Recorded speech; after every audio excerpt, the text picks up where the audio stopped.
Hi or hello. That's right. Yeah, I'm using my voice for this one. Wait, what are you gonna do about it? You can't do shit. That's right. You can't do shit about it.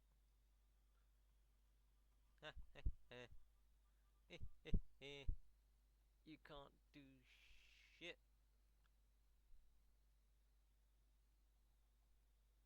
You can't do shit about it. Yeah, his thumb was right. Okay. All right. So this I wanted to do something. Uh, this is going to be the messiest video you may ever find because I don't have a script. I couldn't be bothered to write one. So, my general idea is to do tutorials.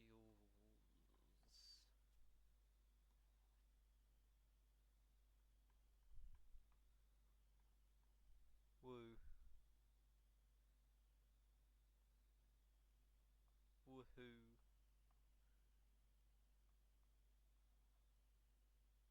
Yay.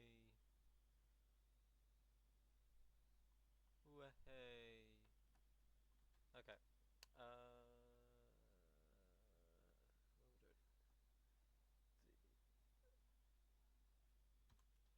What would Alright. Uh. I'll probably do a series of this. Uh. Yeah, you can tell that this doesn't have a script, can you? Alright. Uh. Let's start with eyes. Is the way I tend to do eyes is, you know how like in animes do it? It's like this. Well, the way I do it is I tend to start it off with a circle. So this is the start, and then I add the expression. This tends to be on top of the head. So let's see. So get your head. First, you want to pick an angle. When you do this, the usual way you're taught, then yeah, nose in the center, and then what I tend to do is mark out where the eyes are, just so I have a general idea. And then I add a bit of expression, like this guy's angry, and then I reduce the amount my ruler is at, and then I take off that, just so I have a clear visual cue for what emotion I'm trying to get. Now, once I've got this, I rub out the inside so I have a nice blank canvas, even if the canvas isn't blank. And by doing this, it gives me plenty of main guides. It's like the nose is there, which means the eyebrows are probably around there. And if you're there's many different ways you can do eyebrows. You can do them like that. You can just go with a bit of a rounder. But something that always happens is whenever you do any kind of like eyebrow over the eye, and yes, technically, I'd say this counts towards the same thing. This is still doing an eye thing. Is when you do an eyebrow, or the eye being here, and then yeah, the nose being here. There's always that little bit that shows the frustration. Because if you're doing something that's like a confused, if if they if the character is confused, just what you tend to see is one eyebrow up, one up. Actually, that looks okay, and one down. That's the general thing for confusion. I actually don't. I don't usually do that for my eyes. Anyway, this. I don't usually do that. I usually do circle. But so we're having angry. They're frustrated. They've so that then eyebrow. Now for eyes themselves, if you want to go with more realistic, what I usually do is eyeball it. Ha ha.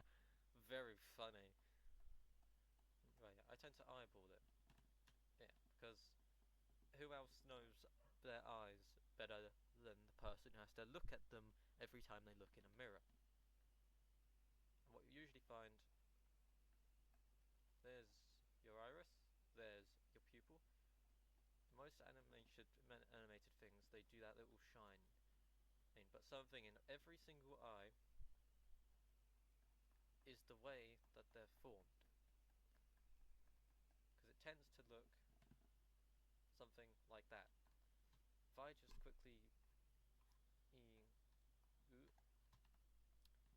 another layer, that down,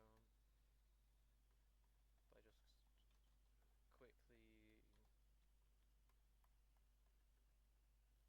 yeah, I use this all the raw footage in this video. So that pupil will be black. Then I'll go one more layer down. Let's say they've got blue eyes, nice bright blue eyes. What I try to do usually is just fill in the space.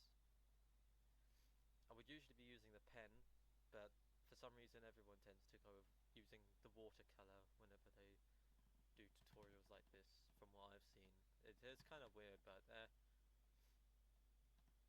one more layer. And then what I tend to do at least, is thin the brush and add different, I guess in math terms this would be the radius. If you do it like that, that's the diameter. On a quick math lesson, if you do that, then that is the diameter, that is the radius. Just in case you wanted to know a little bit about that. But you can't just have it all one colour and as poorly done as that. It has to be. So the way you can do that is you do different shades. You darken it a bit in certain areas.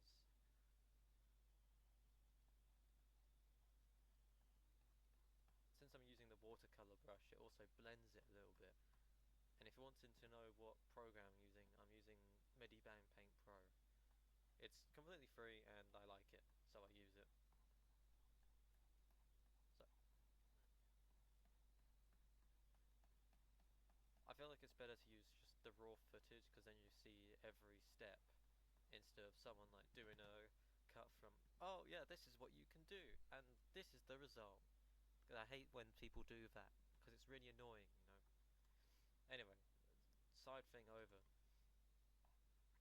With the glint, I'm doing it in different layers, depending on what brush you're using, depends on if you actually have to do that. Since I'm using the watercolor, if I did it on the same layer, it would all like blend with the color, so I'm doing it on different layers to avoid that, so you get the color itself instead of what happened with what I was doing the iris, where it blended. So let me just increase the pupil a little bit, because your pupil is only really small whenever. Okay, another quick lesson on lighting. Not lighting as in lighting on there. Lighting as in the way it scientifically works. Your eye takes in light.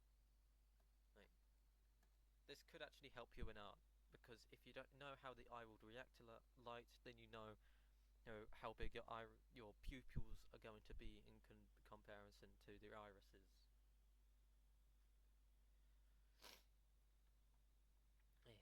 I've got a little bit of a cold.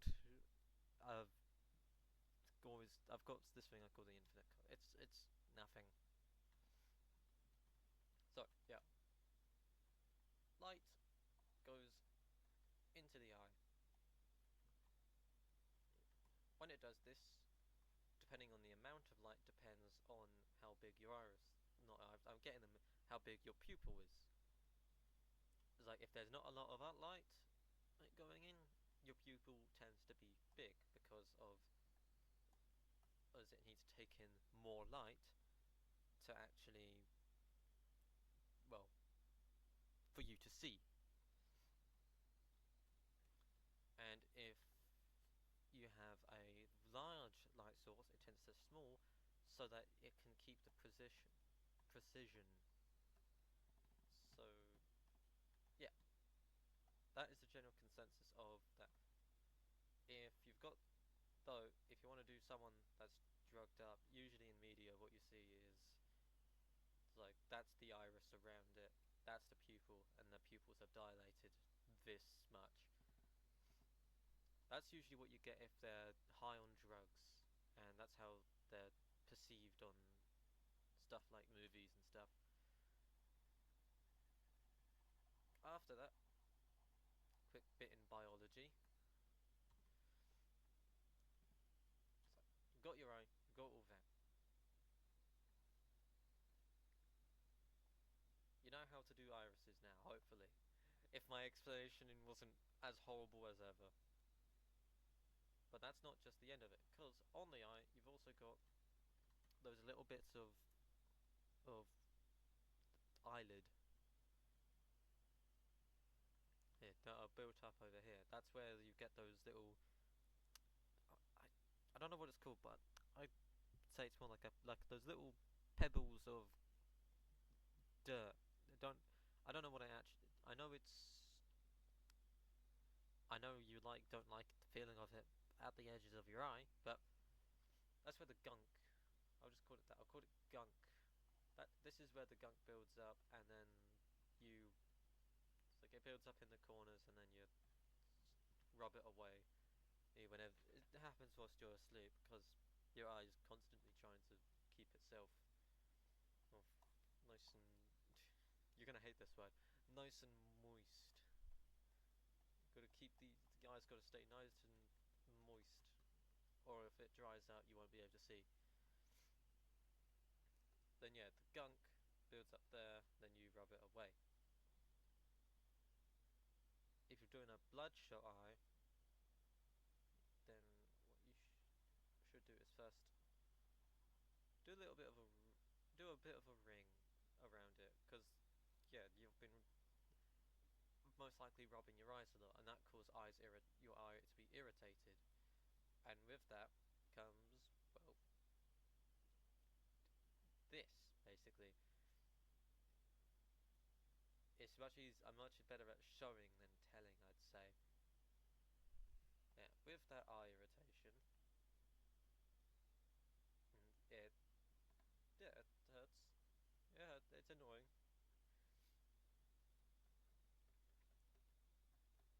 Now, I've never properly seen a bloodshot eye, but I know what eye with blood in it looks like.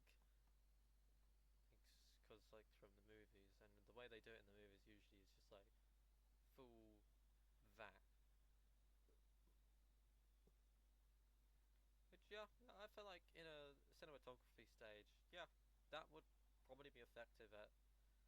It's like, oh, he's got severe eye irritation, and and he's got blood in his eye.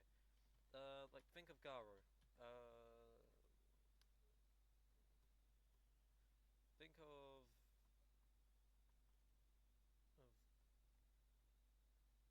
yeah, think of Garo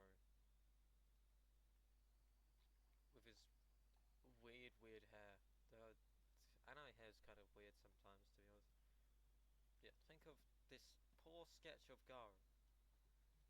Who the way they had his eye in so and so episode I don't want to spoil, or, or was they had it so he got managed to get blood in his eye. So the way they kept him able to actively see. Let me just that.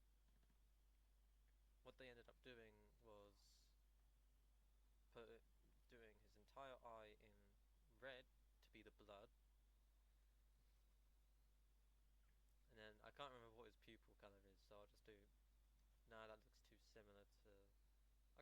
purple.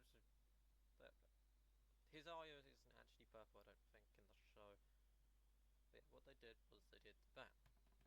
They did that to show that he had blood in his eye.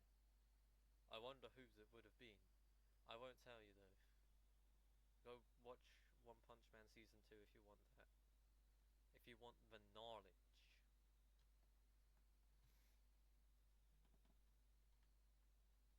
Anyway, so yeah, that was the more realistic eye in multiple stages. Anime eyes, they tend to be, for the girls, it does tend to be a bit more rounder. So it's like, it goes over that, and then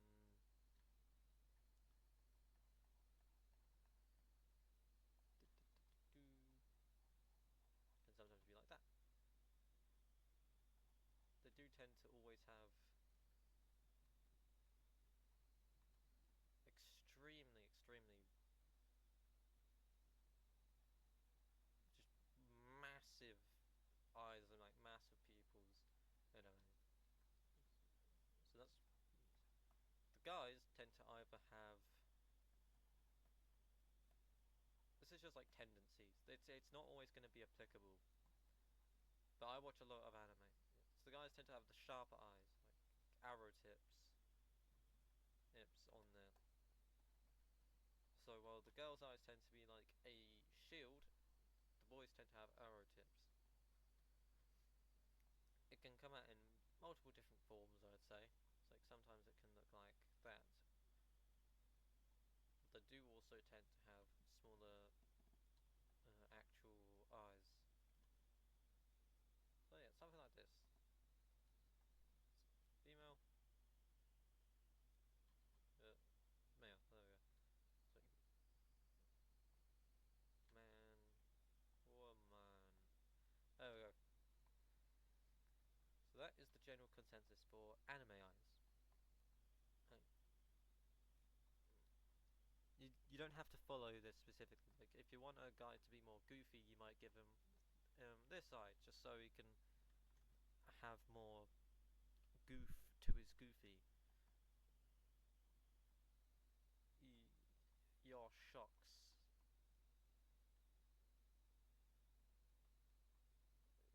So he can, yeah. If you want goofiness, this is a horrible drawing of Goofy. I've never drawn him before. If you want more of this, if you want more goof to your he, then yeah, for more Goofy, do that. Well, you can decide. Anyway, back to the way I do eyes. I've gone on many different tangents, but you'll always be able to see it, and you can always rewind if you want to look at how I did this. Anyway, so you've got your eyebrow up here. No, I'm gonna keep it black. You've got your eyebrow up there. Now with this, I also, when I'm actually doing my eyes, I do try to do a bit of more of an anime style, just because it looks animated. That's might be where they get the name from. Who knows? But I always try and keep the eyes, like the iris and the pupil itself, more realistic, so that the characters can be more, well, so they can be more actually, I guess I've lost the word. This is going to be a horrible recording, but related. You can be more related to the character if they have your eyes. At least for the pupils, you can see humanity in their eyes. That's not a human, but you can see more of yourself in the character if they're more human. That's just like a general idea in my head.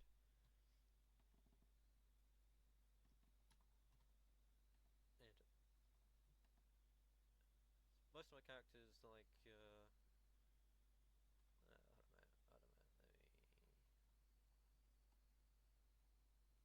See, I'm already putting my way of doing things into practice. So most of my characters,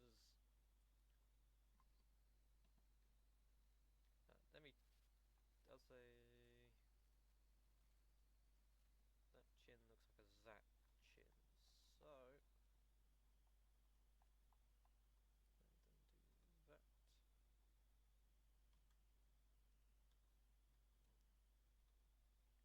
I'll do something about heads for like the next possible episode, depending on how this video does. Who knows, to be honest.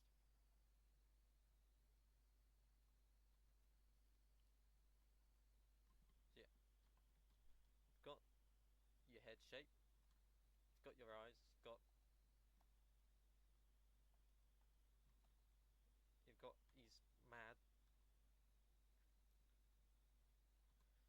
So got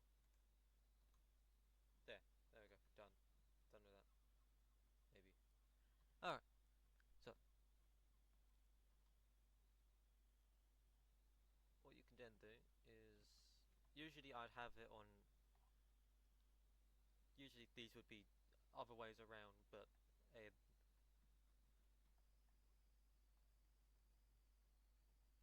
with an angry character, you want to get that good expression going. Yeah.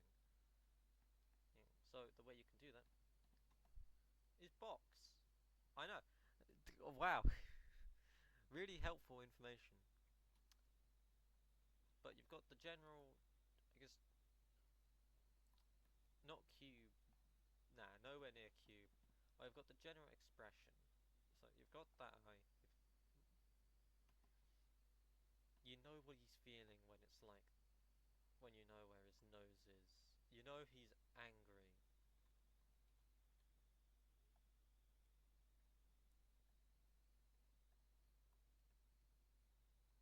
Perspective is a whole other thing to go into.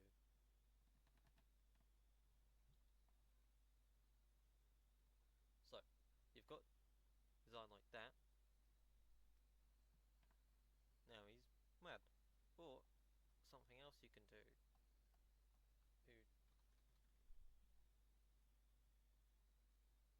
Who is sad.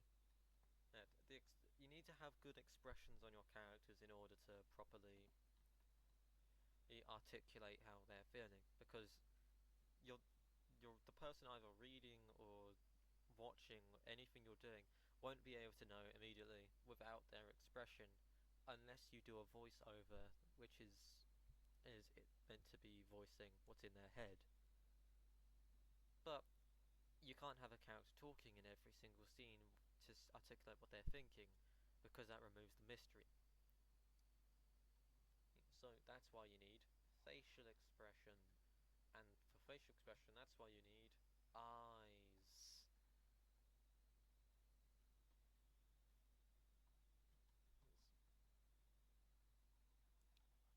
Okay, now let me clear the board. I'll keep it all in this folder.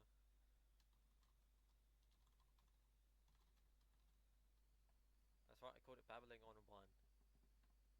So now that that's out the way, for different character eyes for their different personalities, that can be quite interesting.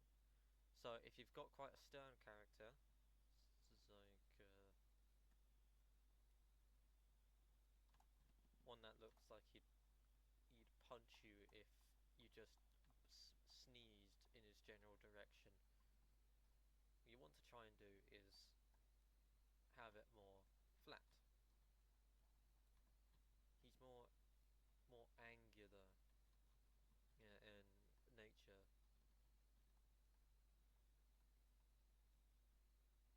He's not always going to be looking like this, because sometimes you need characters to show their emotions more. But in the general consensus, he or she is going to look like this.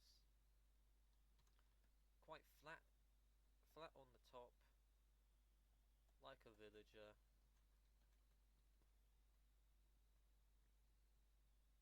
And they're going to be... The way people tend to do these kinds of characters is have them... so... they're quite big. It's like, if that's the chest, you're looking at them from, like, down there. That's where you would be looking for. And then they also try to keep them quite muscular. So it's like... that. They tend to be quite big, quite beefy. Sometimes a thicker neck. Then always, always, always...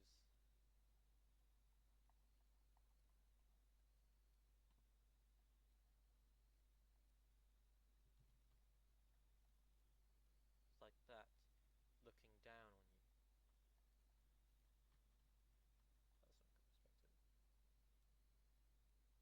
not good perspective. That's better.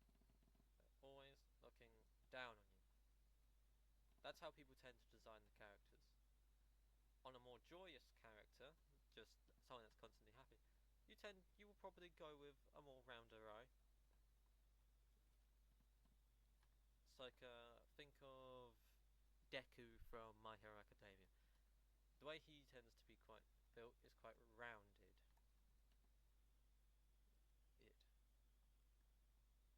Because he's trying to be like All Might, and All Might always smiles.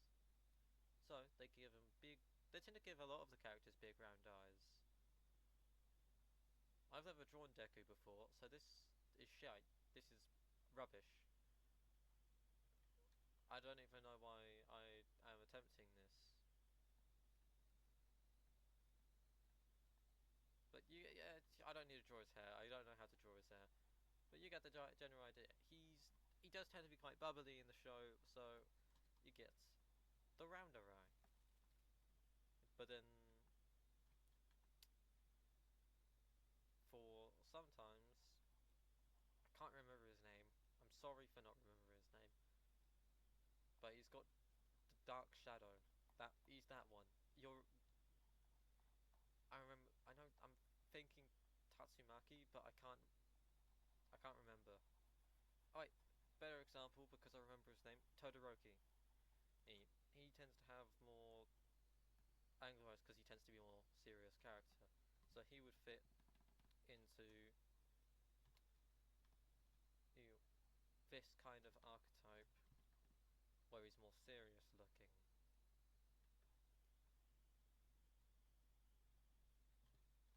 A lot of the MHA characters have these eyes,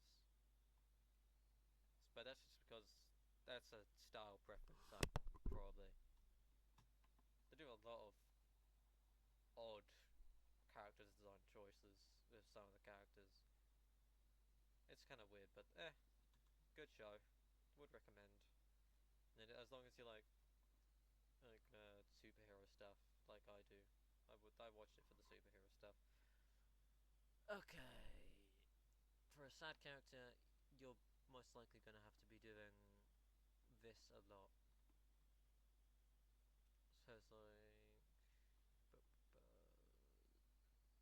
someone like Blue Diamond, maybe, because like Blue Diamond's eye shape is this, if I remember correctly.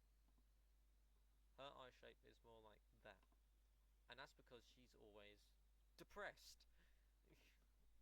Other than when Steven's around. When Steven's around, she's not that. Anyway, that's more plot than drawing. You're usually going to have this for sad. So sad, joyful, stern, serious, very angular. Ones where it's meant to be more threatening, you're going to most likely have angles. But ones that are meant to be less threatening, you're probably going to have more rounder shapes when you do it. Even if it comes to a point even if it comes to a point, it's like that's pointy. That's pointy. But it depends on the line. The line is what shows the emotion. It's like eyebrows. If it's all pointy like that, it doesn't matter. As long as it's a nice, smooth line, straightest line I've ever drawn. It has to stay nice and curved for certain emotions. For more specific stuff, you do kind of have to wing it a bit, depending on your skill level. It's like for tired, you're probably going to have more like that. It's rounded at the bottom, but flat on top. This shows tiredness or boredom. That can be, yeah, bored, tired. It's either of those. So there's the nose. They're clearly not wanting to be part of the situation when they've got that kind of eye look. Oh, it's just a general character trait. Let's see what. Yeah, I did a little bit of stuff for. Let me bring that up. I did a little bit of stuff for confusion, but I didn't really go in proper depth with it. The reason it tends to be one eyebrow up, one eyebrow down is just because it's your general reaction to things. Like, if someone you saw walking their dog, if you saw someone walking their dog, all happy, they're all happy like that, and then suddenly a rock fell, a rock fell from a tree, but that almost hit them. You would look at that with confusion. It's like, what? Where did that rock come from? And it just fell out of the sky. Who's throwing rocks? You'd be confused. And so, you. Mostly whenever I'm confused, I have one eyebrow raised, or when it's I'm squinting and confused, it's tends to be like that. And the way your eyes work is they work with the eyebrow. One goes down, one goes up. Or if you're squinting, both eyes go like that. You look like you're angry.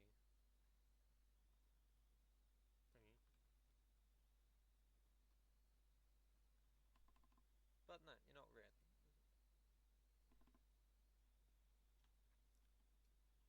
Because these aren't angled high enough. If they're angry, they're more angled like that. Confused, but still kind of looking angry. More just like flat. More flat, but with a little curve to ensure proper. Oh god, this has been going on for half an hour. This is. Alright. I'll do one more thing for going over drawing the eye. Okay, just a general step process. That draw out. What I tend to draw is draw out the walls of the eye, or the sides,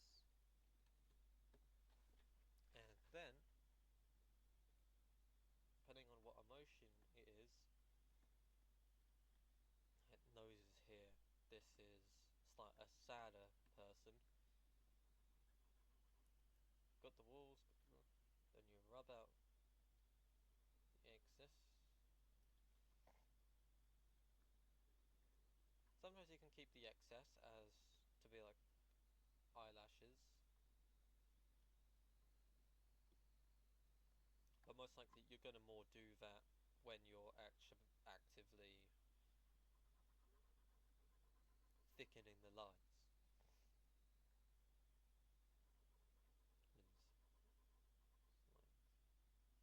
Lines, left. So, so I get a more sadder character, rounder.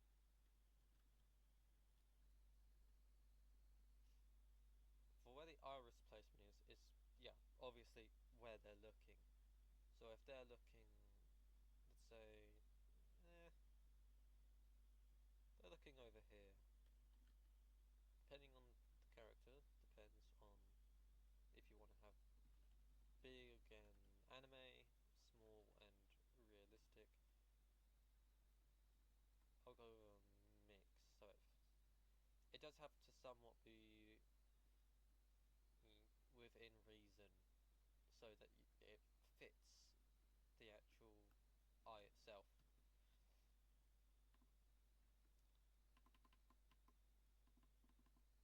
Now, never. I have a general terminology in the way I do things. Artists can draw anything, no matter what. Like, I might not be able to draw Deku right now, but if I spent a little bit of time learning how his actual hair worked and all that, so that, that, that, it's like a bush, slightly messy. Anyway, this is a hair drawing. An artist can draw anything, you just need the skill to do it. You rely on your hands and learning from those around you. Something I'd say in terms of, I know it's probably a bit more dead now. It's not as big a topic to talk about. It had its time on the internet, and now it's something else's time. But in terms of using AI, don't use it to support your art. Use it to learn. So it's like, I don't use it to learn or support my art because I disagree with. The only way I tend to, I would say, is a good way to use it is if you just want like a meme or you want a reference. That's fine, but don't. So it's like, if you had an anime girl that was AI generated, this clearly isn't, but just roll with it. She had eyes like that. What you can do is you go over it and just see what you can do with that shape. Like, oh, okay, so that's what she looks like when it's like that. What if I did this? Experimentation is the key to art. Without it, there would be a lot less stuff you can do. So go and experiment. You can use AI if you want. I personally don't, but we all have different values, but we all follow the same rules. Just experiment. Experiment, experiment, experiment. Yeah, I'll write it out for you. Experiment. You should experiment with the shapes. You should experiment with expression. You should experiment with everything. So you learn as much as you can. You just keep trying to learn. Don't rely on something happening. You just need to. It's like, for example, if you're laying in bed, but then you suddenly get an idea, I'd say write it down. It's like, so you get a thought on how to do something. It's like, oh, I just thought I can do an eye. What if I just did that? That's an eye. If you can tell that's an eye. But then for the iris, I don't know how to do that. So why don't I try doing that? Boom, you've got the iris. Write it down so you can go over it and experiment with it. So it's like, I I don't know so and so. When you get an idea, whenever you think of this. Maybe, and everything. Maybe I should try this. Should try that is. Maybe I should try this. Write it down. This went from being an I thing to being just everything. Write it down. If if you don't know this and you think maybe I should try this, write down your idea. Or if you just get an idea of what to draw, write it down. I have a few sticky notes on my not actual physical sticky notes, but digital ones on my computer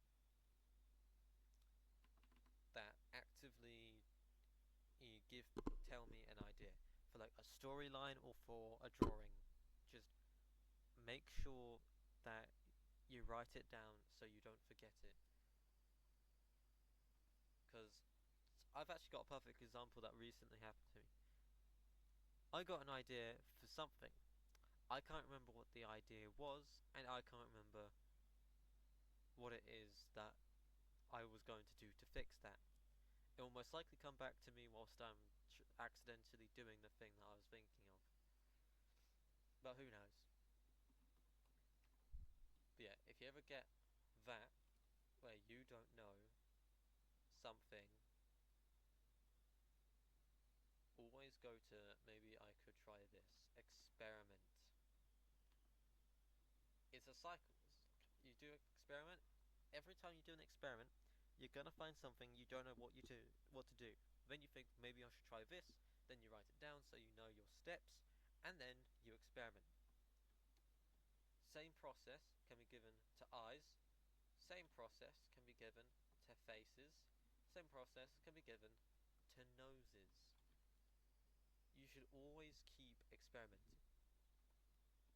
That's how I've managed to get to my point in art, and look how look how successful I am. Anyway, look at how my drawings got on. I went from literally. I can show you how I used to draw because I still remember it. That is how I used to draw, and now I can do much better things. Let me get one of my drawings. That was the wrong button. Open. Let me get one of my drawings. I'll do. I need a recent one. So I went from doing that to doing stuff more like. There's no good ones in my opinion. That also, yeah, that used to be my entire art style right there. That used to be all of it. My files are a mess, so I'm.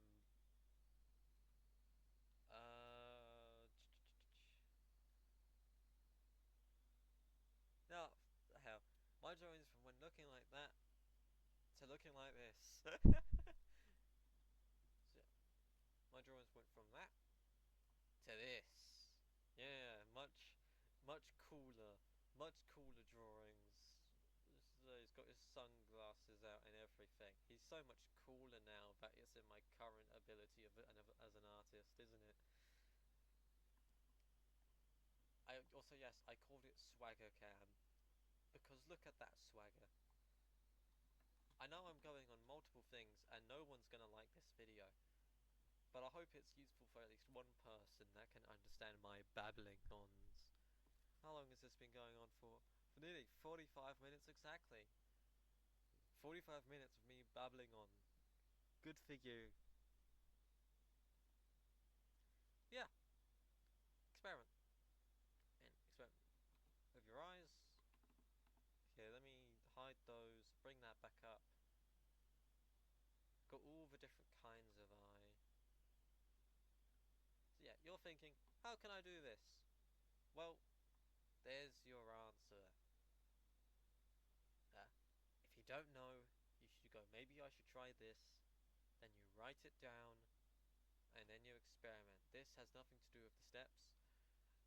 Then you experiment, and yeah, with experimentation comes progress. With progress comes development, and with development comes style. You'll get your style as soon as you start experimenting. This has become a tangent video instead of a specified video. I kept on topic a little bit. Uh, thank you for dealing with that. I know, I know, I'm insane, but thank you dearly. I guess Henry. I don't think you've watched my videos, but it's or that Jam guy. I know he's watched a few of them.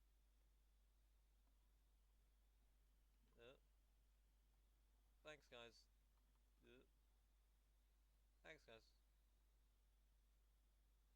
Is and yeah. Have have a good day.